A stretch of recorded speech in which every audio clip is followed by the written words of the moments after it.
What's up, Craig? What's going on, boys? Well, just getting geared up for the football season. You've been out to Commanders training camp. Have you been there every day or? Not every day, but most days. This does feel like old times. I'm talking to you guys. I'm at camp. I'm like, am I back on the beat? What am I doing here? Well, I know that you put out a tweet about Jamin Davis, which was interesting. Can you fill us in on what you've seen from Jamin Davis, of course, first-round draft pick by Ron Rivera? So that's the previous regime, and they're trying to make him into a stud defensive end. What's going on there? Yeah, I mean, so this kind of started on my show. We did a positional preview for every single, or a group preview for every single position. And as you start to go through the numbers and kind of at each position, okay, this position seems to have too many guys. This position seems to have too many guys. Then you get to the linebackers and you start going through it on the depth chart. You just realize it's a math problem for Jamin Davis. He is, probably fourth at least, if not fifth, on the linebacker depth chart. They're trying him at defensive end to see if he can convert to that position and become this situational pass rusher. And the reality of the situation is that's really, really hard to do. Like, being an elite pass rusher in this league is obviously difficult. There aren't that many of them. Being a really good pass rusher in this league is really hard. There aren't that many of them. And so if you're going to be a situational player who has no special teams experience, making a roster becomes really hard. And so it's not like some outlandish, like, oh my God, I think Jamin Davis is in trouble. It's a math problem that Jamin Davis, is going to have to solve here to make this roster and either pop at one of these special teams or as a special teams player, which he certainly has a chance to based off his physical traits, and as a pass rusher where you become really valuable, even if it's only in a situational, third down, 2-minute where it's obvious passing situation. So I think that's kind of where it started, and I guess it blew up a little bit over the weekend as some of the aggregators were like, oh, that's an interesting math problem. So, Craig, our showmate EB wants all of the credit when Jamin Davis is somehow magically transformed into a poor man's Micah Parsons by Dan Quinn and Joe Witt Jr. and this defensive staff. And he just keeps singing the praises of, well, he's got the same sort of athletic measurables as Micah Parsons. And it's like, okay, he can be close to him in height and weight and, combine tests, right. But talent level, but like when you're story. out on the field, like he has to kind of play like Micah Parsons too. Like that part has to catch up with the physical. Is gifts that and possible? Traits. I mean, like Micah Parsons? No. No. Like there's one Micah Parsons in the league. Well, no, Micah Parsons light, because Bickle thinks he can be like a Micah Parsons light. I mean, light, is it possible? I mean, theoretically, sure, because he has the size. He's got the arm length, which really matters, like the ability to keep a blocker off of you and create distance to set up your moves. But, like, Micah Parsons has such a feel for pass rush that trying to replicate that is the hardest part. And you see it with Jamin and some of the struggles that he has in some of these drills. And, obviously the pads are on today. And so we'll see once that gets added if that makes it better or worse for him. And also over time, like he's been doing this for a couple of spring practices and obviously now a couple of practices here in the summer. But if something clicks for him, could he figure out how to do this pass rush thing? Maybe. And I will say, like, if you were to take the 52 jersey off and put a 90 on him, he looks the part. Like, he's big, he's strong, he's fast, he's physical. So, like, there's a lot to like about Jamin Davis as a potential pass rusher. But you also have to realize that is an incredibly skilled thing, and he has not practiced that skill for most of his life. And even if he's been a good blitzer at times off the ball, that is extremely different than lining up on the edge and being a pass rusher. So, like, is it possible? Maybe. Do I understand why they're doing it? Yes. Would I bet on it? Absolutely not, because it's just so hard to do. So you got Frankie Louvu, you've got Wagner. What other linebackers right now in terms of the depth chart are we looking at? I mean, Jordan McGee they drafted in the 5th round. But, besides Louvu and Wagner, KJ Henry's not a linebacker. He's more of an edge guy. They're trying to move Jamin Davis, like you said, to an edge. What other linebackers should we be looking at? So there's two main ones. McGee, who you mentioned, who they drafted.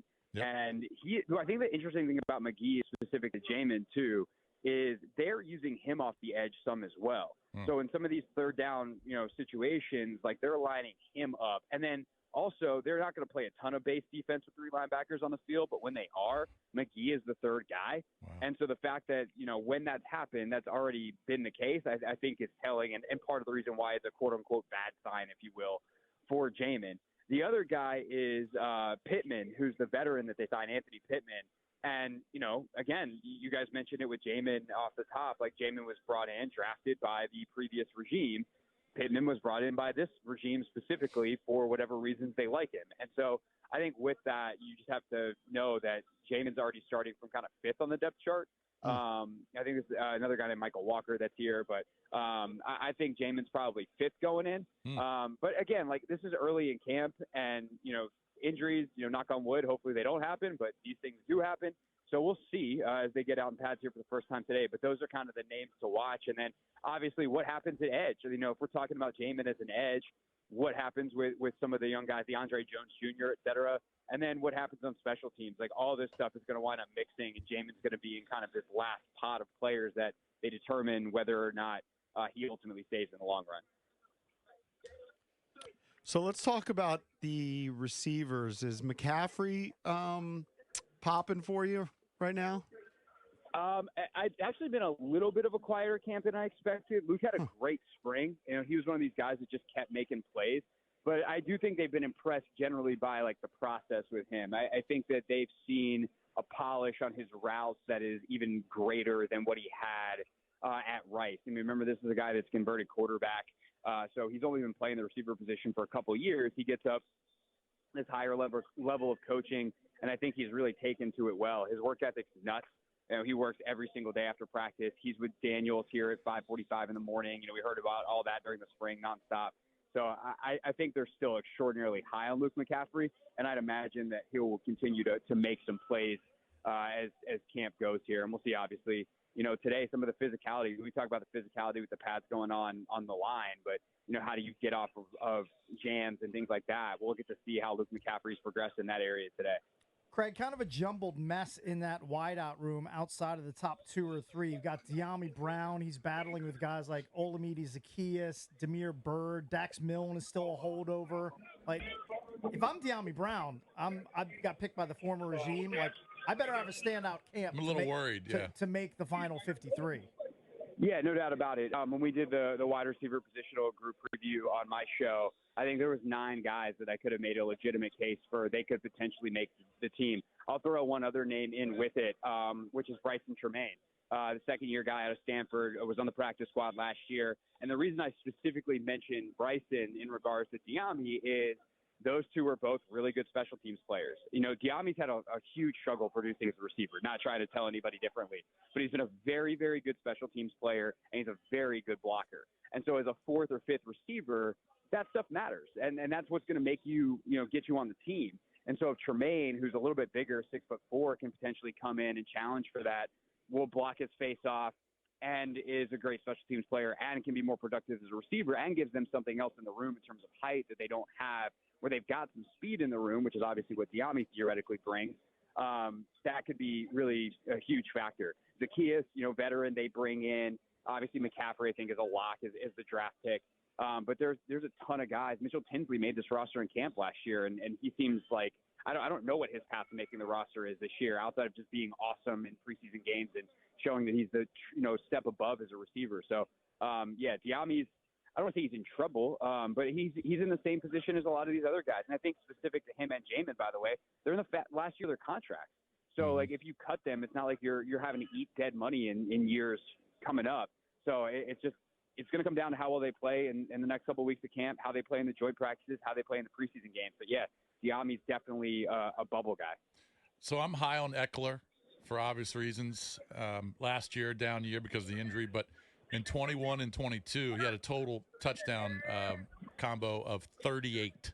Think about that. 38 touchdowns in 2 years, rushing and receiving. How's he looked? From the highlights I've seen, he's popped a little bit. Does he look like he had an ankle injury at all? Does he look 100%? And then also with Robinson in front of him, how has he looked? I think they both look really good. I think the thing with B-Rob that's really impressive that we saw last year in camp and then for some reason didn't see it in the regular season is his ability as a receiver is pretty high. Like, he can get out and line up in the slot and like route guys up, and you're like, wait, where was this last year? Once we got into the season. So Eckler's obviously got that. And I think the thing, too, you see the quickness with Eckler. They haven't done a lot of running yet because the pads haven't been on. I feel like broken record. Sorry they keep mentioning that. But, like, it is a huge, huge differentiator. But in the couple of team run periods they did last week with no pads, where they're just kind of working on the timing and things like that, he did pop a couple. And the O-line obviously deserves some credit for creating the hole. But the quickness, the timing, the ability to hit the hole at the right time, clearly a veteran who's done this before, who's got a feel for it. And then you see the receiving stuff. And I think the other thing that we'll notice big time with Eckler, hopefully this season, is he's a tremendous pass protector, one of the best in the league as a pass blocker. So on those third down situations, can he go out and get out in space and hopefully pick you up a first down as a receiver? Yes, but he can also be a guy who, if you got to change the protection, stay in, you can rely on him to pick up a blitzer, which could get Jaden Daniels that extra second of time to find Terry or whoever else down the field. So I think you've seen everything that you want from Eckler so far. It's early, and I think that things will pick up in a big way for him over these next couple of practices. Joined by Craig Hoffman from Team 980. So the best way I can describe Jahan Dotson's sophomore campaign from last year was just bizarre. I don't know if he was just in the enemy's doghouse or his rotation of receivers just had Dotson as the odd man out. I'm expecting a bounce-back year from Dotson. How's he look so far in camp? And do you think he can be a guy that can catch 55, 60, 65 balls in this offense? Yeah, I think he can. I mean, I agree with you, Cakes. Like, last year was bizarre, not just because he didn't really produce that much, but because he looked so good in the spring. I mean, I remember Logan and I talking on Take Command about how we thought he could have a 1,000-yard season last year, might have an 1,100-yard season, because he was catching everything. He was seemingly always open. He was seemingly Sam Howell's favorite target. And they get into the season, and he just wasn't productive at all. And I think part of it is, once you get into the actual other defenses, well, I guess that was one thing, right? They got to face other defenses. He caught all those balls in camps on a Commander secondary. It turns out was historically bad. So that seems relevant. But also, his timing and so some of the things that happen when you're really playing football versus playing camp football, getting off of jams and taking contact, he did not excel in that stuff last year. And I think the standard is just so much higher from the coaches this year that hopefully he can work through some of that. He has been a little bit quiet, I would say, so far during camp. But again, they've only done so much teamwork. There's been a lot of individual, a lot of kind of situational work. And I'm curious to see as they get into the teamwork over these next couple of weeks, if his production picks up in camp and that ultimately translates to the season.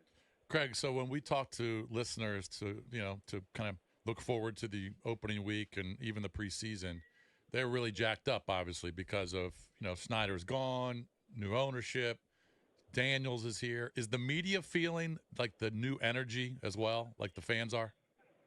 Yeah, I mean, I definitely think we're all checking ourselves. Those of us that are out here are kind of like, this is different in a way that seems significant.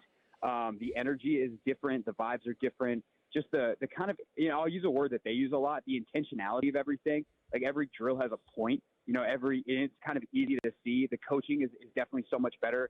I've talked about this before, but last year we all kind of were like, oh, wow, look at Bieniemy coaching them hard. He's yelling at everybody. Nobody's safe. And it's like, well, actually, it's because nobody knew what they were doing. They did a terrible job in the meeting rooms, and nobody had a clue what was supposed to happen. This year, like, everyone's on top of it. It's just a very, very different camp. But we've all been around here long enough and seen this before and seen glimpses or flashes of whether it's different or what we think is better, and then seen it turn into crap, once the fall comes around. So I think we're all kind of like, yes, this is different, trying to be more objective about it, not put a good or bad on it, but it certainly is different in ways that, for me, my opinion, I think it's significantly better. And again, the talent is going to have to eventually get onto this roster to win big, right. And that's a multi-year project. But I do think that they will be competitive in a way this year that they absolutely were not last year, and that goes to kind of the new, you want to call it the vibes, whatever, but the way that they are going about their business. Is Kingsbury talking to the media? I don't see him much. He has not yet. Both coordinators at some point during camp will do podium sessions, but. Yeah. Cliff's we've asked to talk to him. I've asked to talk to him for one-on-one interview, and they're politely like, yeah, Cliff's not really doing one-on-ones right now. I'm sure that he'll do one or two, and maybe you'll see a story from Kime or Nikki or whoever. But in terms of like sitting down for an interview, he's not really focused on like, oh, I got to raise my profile. Oh, Right. I got to do this. I got to do that. I just want to coach. And I think that's great because he is for the we had Zach Ertz on Take Command, who was obviously with him in Arizona, and he's like, for all the 3-piece suits and stuff, that dude is a grinder, and that's kind of what my impression of Cliff has been. Yeah. Because didn't we hear his meetings were short, but he's a grinder? Yeah. But I mean, I did hear that. Yes. Him, yeah. So the story behind that is like he just kind of realized that this is a new generation of player and that their attention spans are only so long. And so he's like, rather than fight it, how do I get them what they need to know and make sure they retain the information in a digestible way? And so he found ways to do that in shorter meetings, and that was kind of his thing. It's like, hey, everyone put your phone outside, come into the meeting, get your job done. This was in Arizona. I don't know how much of this is carried over here. I can ask around today for sure. But, like, put your phone outside. Don't bring it into the meeting. You'll be back out to your phone in 20 minutes or 30 minutes, however long the meeting was. And that worked for players. Smart. New way of doing it. New way of thinking. Like I saw Sean McVay said his 18-hour days are done, that he had devalued sleep, and he's valuing sleep because sleep affects decision-making and everything. And he was like, just no reason for an 18-hour day.